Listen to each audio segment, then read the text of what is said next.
think you're stepping here. I can move behind you. You're stepping on the cord. That's okay. If this is a problem, I can just. No, I can. Okay. Okay. All right. Okay. I can't do anything.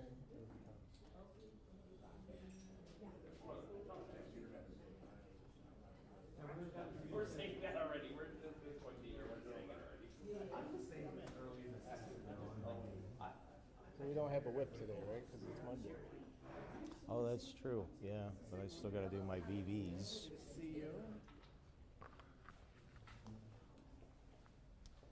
Thanks everybody for being here. Good afternoon. Come on in. Plenty of room here. Plenty of room. Get going right away. I love to see that.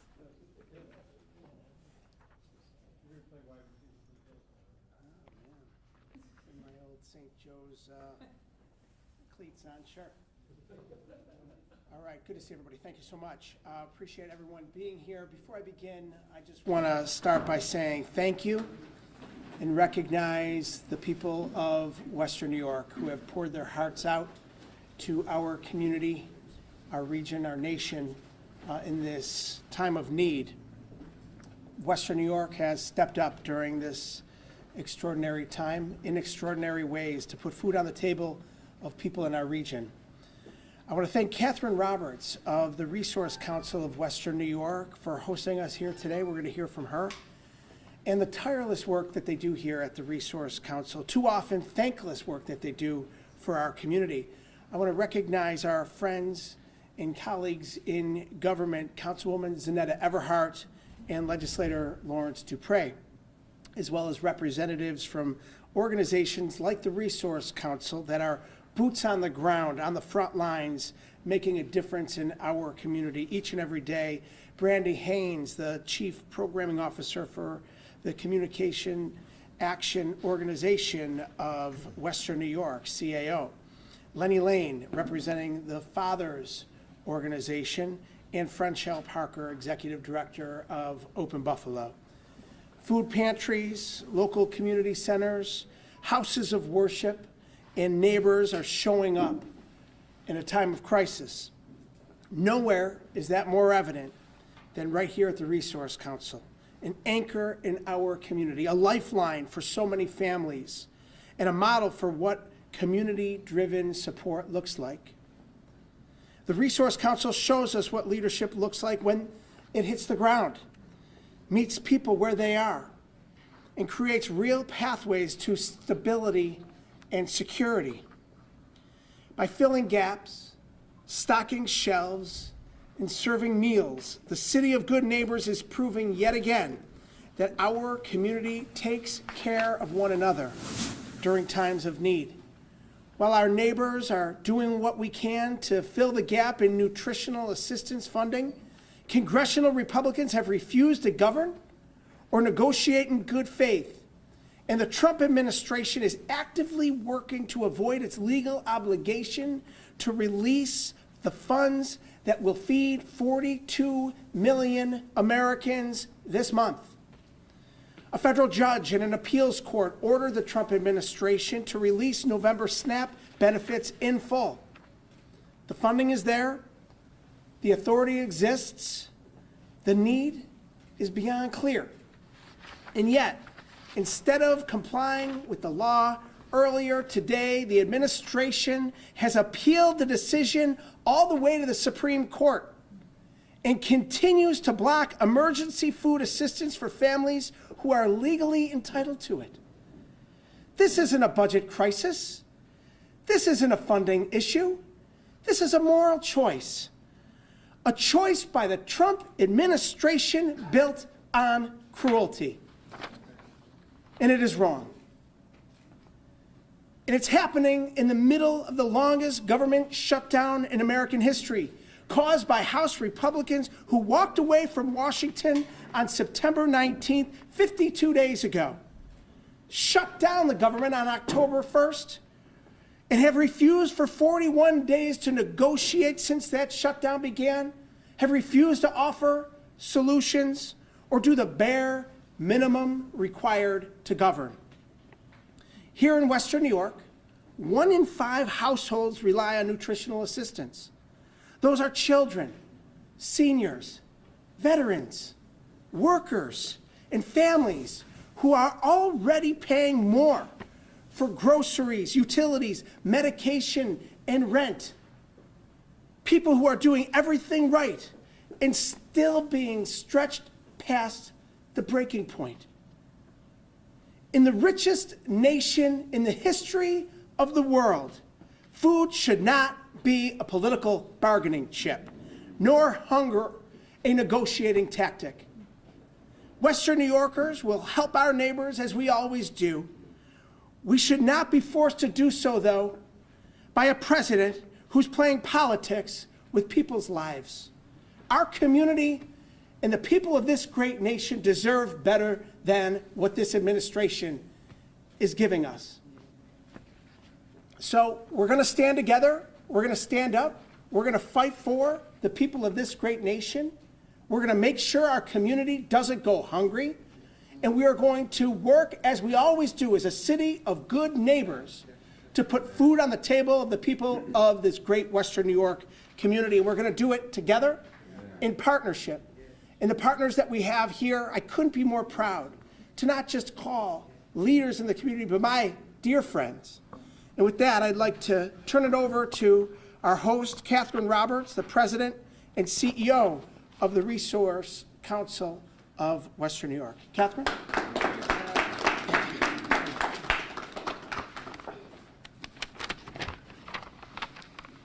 Thank you, Congressman Tim Kennedy, Legislator Lawrence Dupree, Maston District Council Member Zanetta Everhart, our partners at the CAO and Feed More of Western New York, and all of our partners here for the amazing work that they're doing in the community. We appreciate your support and partnership.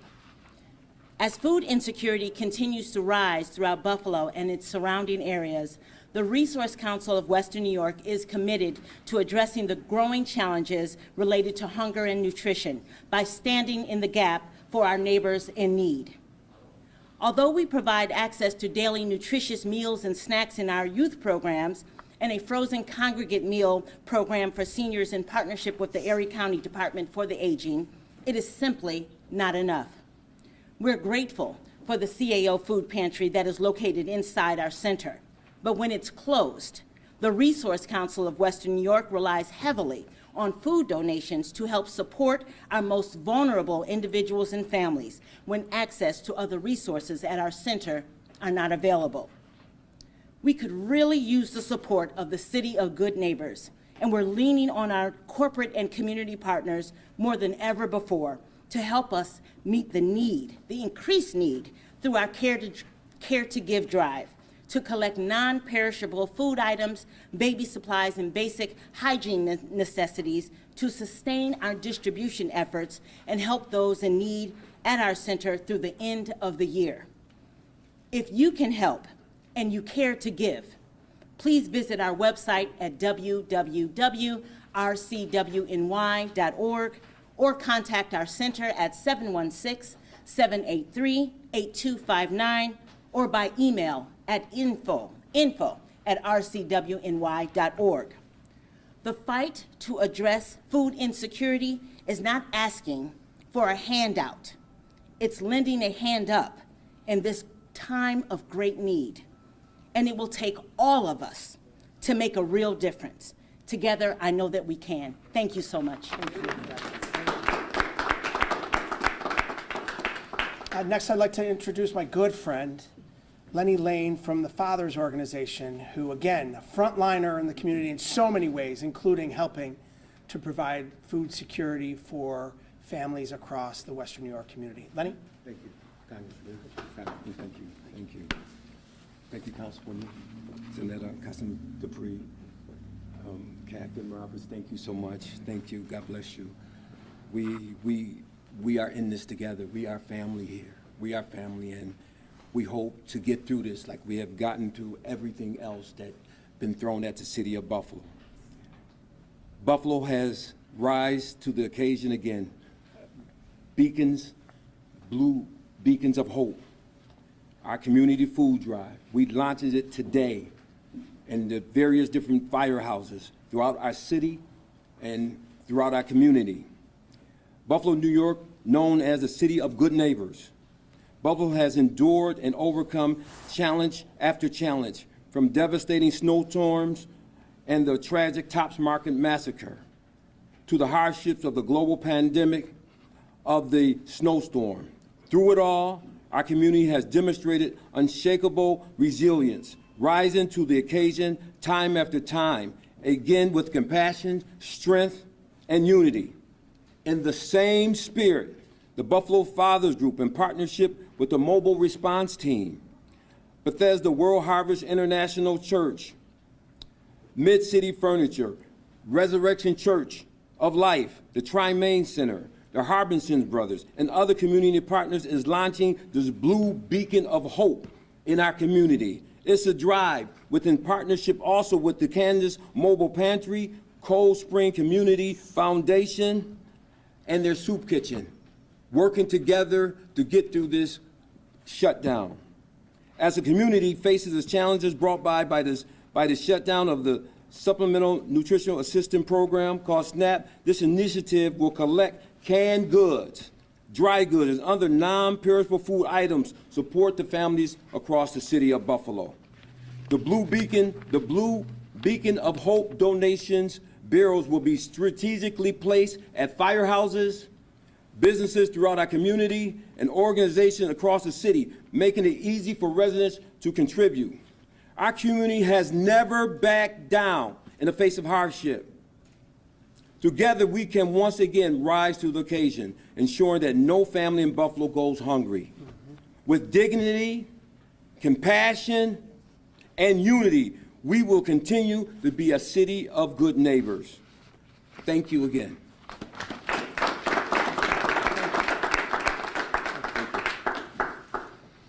Next, we're going to hear from Brandy Haynes, Chief Programming Officer for the CAO of Western New York. Brandy. Awesome. I'll be very brief. I did not know I was speaking. So we have we have been hosted at the Resource Council of Western New York for the past 3 years. Our longstanding food pantry relocated here after 5/14, and this has been a beautiful partnership. We had worked together after the December blizzard. We've worked together, obviously, after the Tops tragedy, and we have, we've persevered during those storms, and we will during this one as well. Our food pantry has increased hours to supplement the need throughout the community, so we are operating here Tuesday through Friday from 10 a.m. to 2 p.m. We are also hosting additional food distributions through our CAO mobile produce market throughout Erie County throughout the month of November, and if need be, continuing out the month of December. You can find all of our events, every way to access food through the CAO of Western New York on our website, caowny.org, or go to any of our social media accounts, CAOWNY. I just want to say thank you to everyone up here, especially Tim and the Resource Council for their longstanding partnership and their support in this community. Thank you. Great job, Brandy. Pretty good for not knowing you were going to speak. Next, we're going to hear from another great friend of our community, a wonderful leader and champion, the Executive Director of Open Buffalo, Franchelle Parker. Franchelle.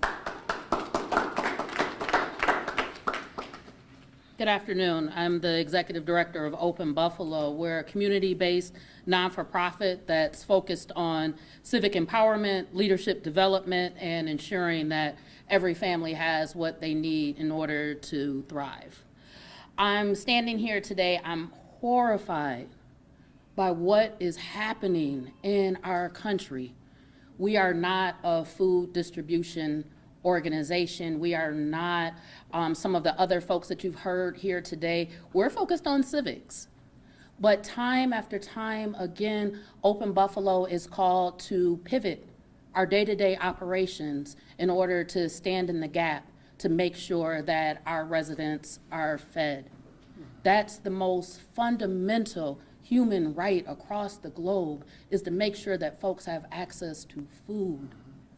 We are doing the absolute best that we can. And every time, especially the east side of Buffalo, we step up. After May 14th, we had individuals just go into their cupboards and empty out their cupboards and just bring it. I don't have anything else to give, but here. And it's not fair, it's not right. Even before the government shutdown, we are facing crisis levels of unemployment, underemployment, where we're seeing individuals working full-time jobs, also in the gig economy. They're door dashing, they're doing everything that as Americans we're called to do, and they still can't make ends meet. Something has to be done. We're standing in the gap today, but I'm not sure how long we can continue to do this. We were blessed with an opportunity through the People's Fund. This year, we were able to launch Buffalo's first universal basic income program, where we give a guaranteed $500 a month to individuals. Most of those individuals are working full-time. We heard the stories that our Western New Yorkers are facing. Again, we can't make ends meet. Right now in the city of Buffalo, with housing rental prices at a historic high, folks just can't make ends meet. And so again, we're seeing places that we can help fill the gap, but this shutdown, the stopping of SNAP benefits, it has to end. There's no other alternative. We've been doing the best that we can with the small resources that we have. We are also asking for, we've obtained an emergency distribution of $130,000. It may sound like that's a large amount, but when we think about the hurt and the despair that our community is facing, that's peanuts. We're working with a network of churches on the east side of Buffalo, Niagara Falls, and Lackawanna to restock pantries. We're hearing from our frontline churches that they're running out of food as well. And so we're doing the best that we can to help fill those shelves. And if folks are interested in sourcing some of that support, they can drop off canned goods, dried goods to Open Buffalo. We have 13 churches that will be supplying, and you can check that out on our website. But I thank everyone for all of the work, not that you've been doing over the last couple of weeks, but our organizations have been doing this work for a long time. And I'm just grateful that in Buffalo, we have a coalition, a strong coalition of people that actually love God and they love our community.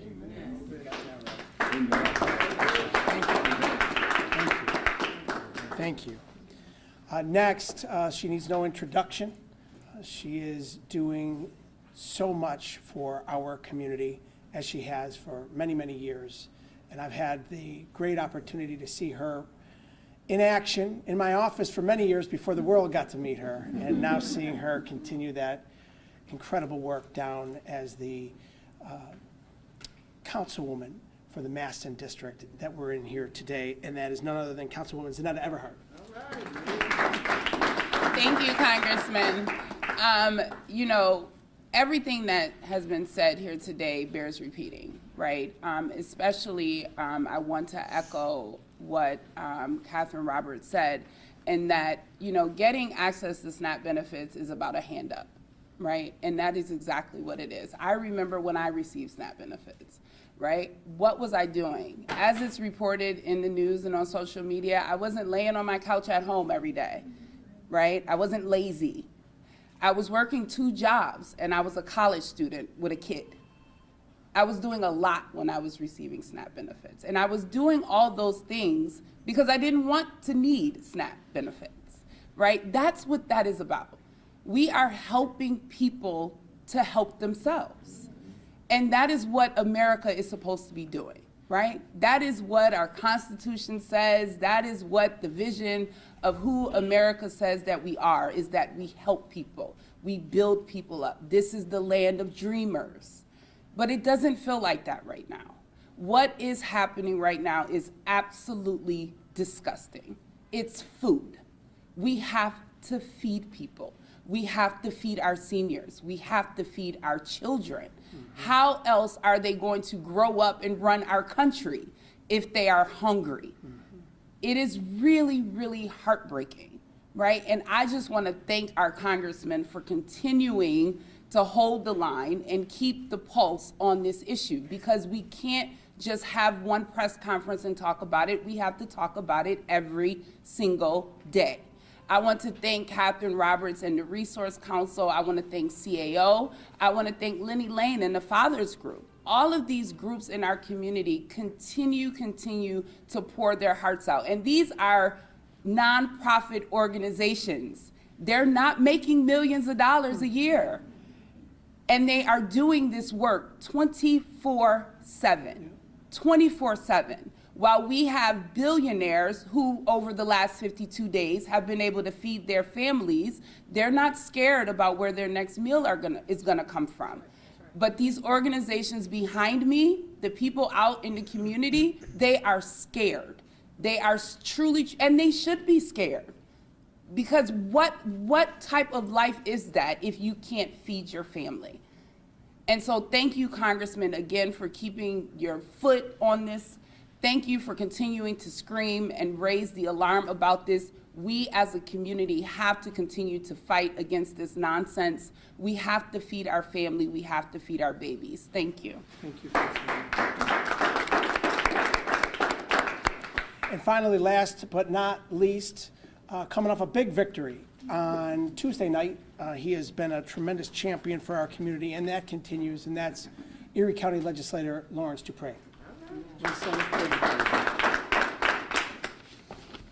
Thank you. Good afternoon, everybody. And it is across my district, West New York, and across this country, families are struggling to put food on the table. Every single month, thousands of our neighbors depend on SNAP benefits to feed their children, to keep their pantry stocked, and to make ends meet when times are tough. I thought we all knew that. But it doesn't seem like everybody does, because now we're playing with families. This is a life or death situation, and it's a little embarrassing that I have to stand up here with my colleagues to say that we should be feeding families. Because the truth in this is, the Resource Council's already been doing that. Catherine, Carrie, Brandon, they've always been helping the community. And now to make it even worse, where we have to feed people who've already been struggling. And that's the thing I don't think people understand. Food instability isn't something new in Buffalo. This is not new here, and we've already been fighting. And what do we get? We have to fight even harder against our own government. This is not the way it should be. People should be getting fed. I didn't know this was a discussion. And I hate that we have to stand up here and say this, that these benefits are being held up by a president and Republicans in Congress, and it's completely unacceptable. We're supposed to argue about policy, about how we help people, not on the right to be fed. There is absolutely no excuse for delaying or denying food assistance to families who need it most. These are real people, and I'm sorry that sometimes our elected officials forget that. These are our neighbors. These are people we see every day, and I'm sorry that they get to wall themselves off and act like it's not happening, but it does. We're in the community, all of us up here. We're in every day. These are our friends, our neighbors. These people aren't lazy. They just want a hand up, and they deserve it. The same way people before them got a hand up. But now all of a sudden it seems to get different. Wonder what's changed. They just don't know how they're going to afford these groceries, and that is just not what they should be going through. So I know one of the things that we've done as the legislature in accordance with the county executive administration is we have allocated $1 million to feed more that is going to be helped to go to other food banks that have already been doing the work. And we're proud of that, but we know that's not it. That's just a little bit. As we talked about 130 isn't a lot of money. 1 million is not a lot of money for the food instability we have to do. But we're going to keep putting this together day by day, bit by bit, and we're always going to keep working. We're not just going to stop no matter how hard they make it, because that's why we're all up here. Through the ups, through the downs, we continue to push forward, and we're not going to stop. The people I get to stand up here with don't know anything else but to keep pushing forward. When the funds are low, they're still here. When things go bad, they're still here, and they're always going to be here, and I'm proud of from a community like that. And I'm calling on Donald Trump to immediately release these SNAP payments and stop playing politics with people's lives. We cannot allow partisan games to come before the basic needs of the American people. Release the funds, restore the critical benefits, and give our families the support they deserve. Thank you.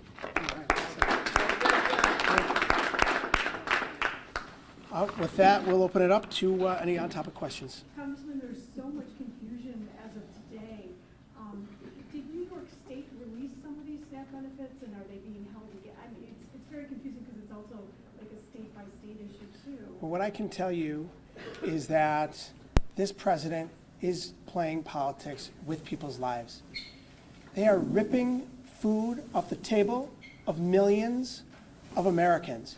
And when the courts said to feed the people, they appealed that judgment.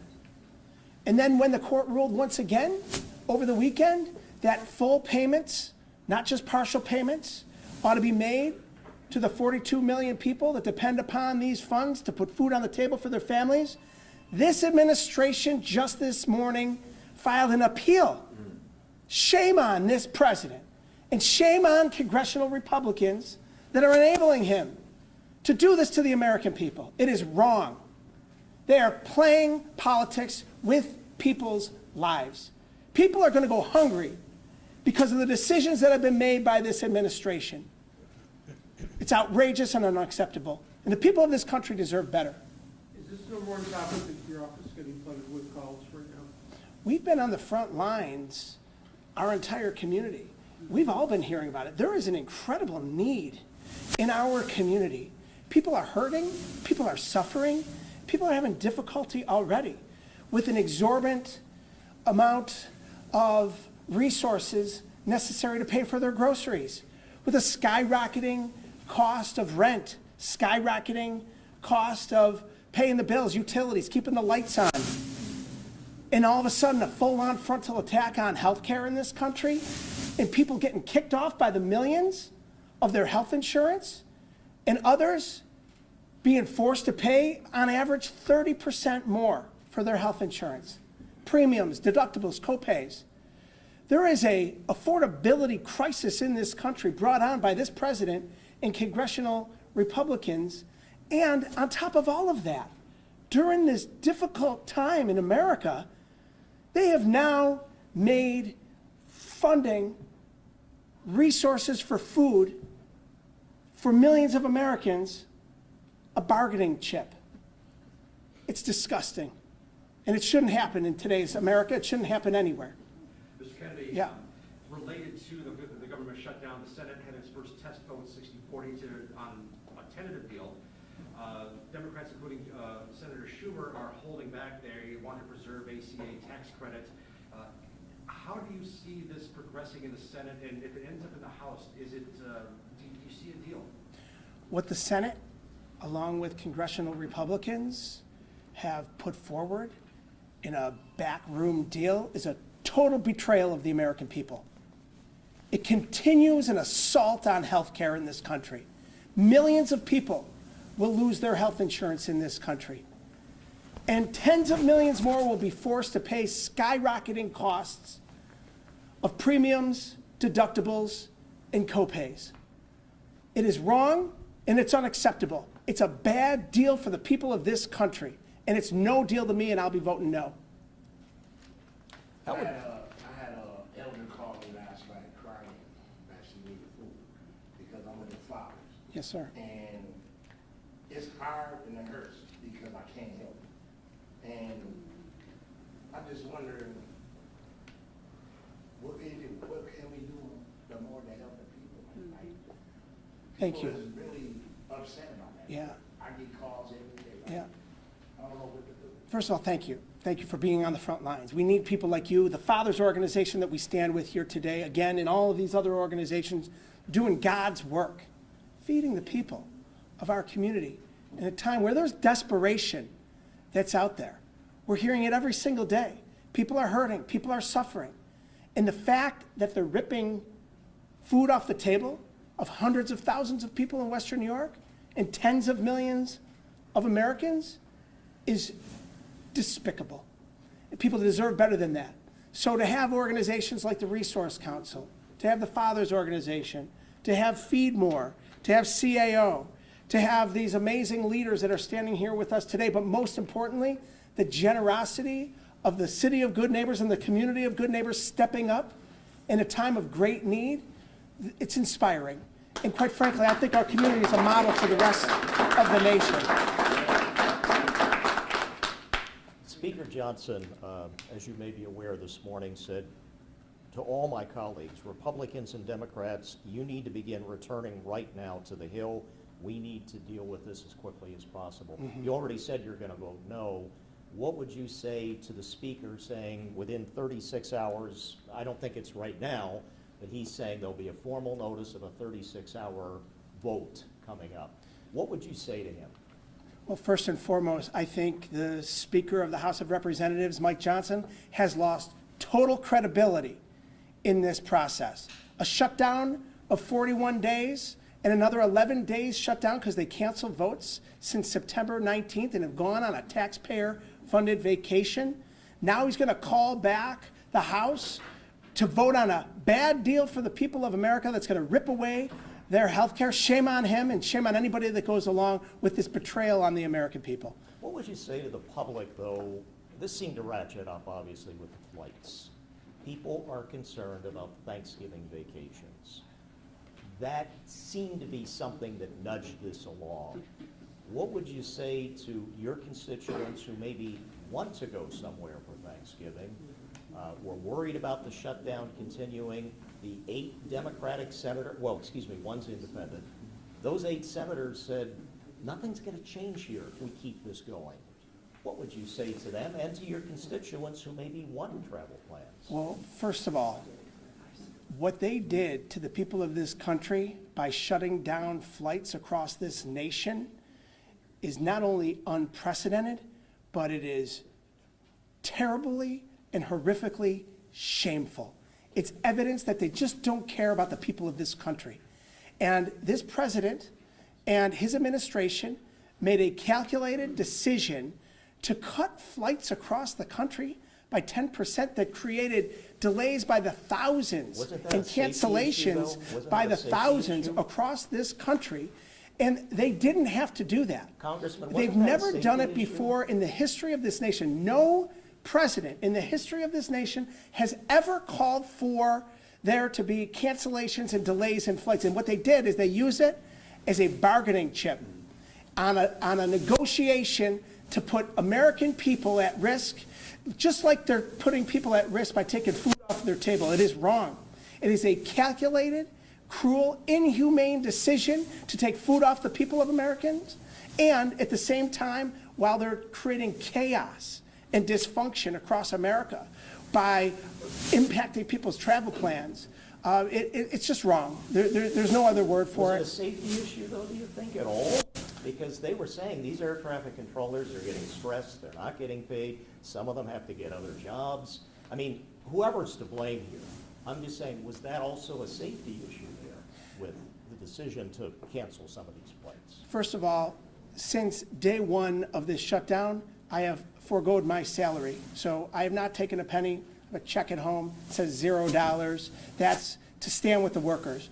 The workers in this country ought to be commended. The hundreds of thousands of workers that have worked without pay to make sure that our government is functioning deserve all the credit and praise that we can bestow upon them. Quite frankly, I think they deserve a pay raise. And they've been working without pay. Meanwhile, there are many of my colleagues that have taken a paycheck. I think that's wrong. At the same time, we ought to put in legislation that negates the pay of the president, his cabinet, the administration, and every elected official across this country at the federal level, as long as the federal workforce goes without pay during any kind of shutdown like this. So in my own case, I've tried to lead by example, and we need to stand up and fight for and with the workers. So they've been incredibly stressed, and we need to stand with them.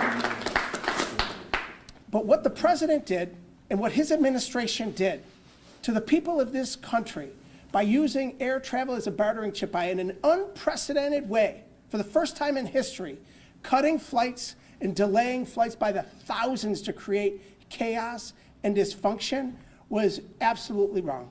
What about the optics of the East Wing project while everything is shut down? I mean, that's got to be gnawing at you too. I think people in this country are heartbroken at how Donald Trump and congressional Republicans are going around in governing. A total lack of leadership. And amid all of the hurt and the pain that is being felt across this country by the American people and the skyrocketing costs of health care by a crisis that they've created, skyrocketing costs of groceries and utilities and rent, amid all of that, they put forward a multi-$100 million renovation while they rip away the historic east wing of the White House, and then they go down to Mar-a-Lago and they celebrate. It's atrocious. You got time for one more? Any more questions? All set? All right, thank you, everybody. Thanks, everyone. Thanks, everybody. Thank you. Thank you. I can feel the passion. I can feel the passion. I can feel the passion, man. Man, thank you, man. We here, man. I can feel the passion, man. I can feel it, man. Man, I can feel the passion, man.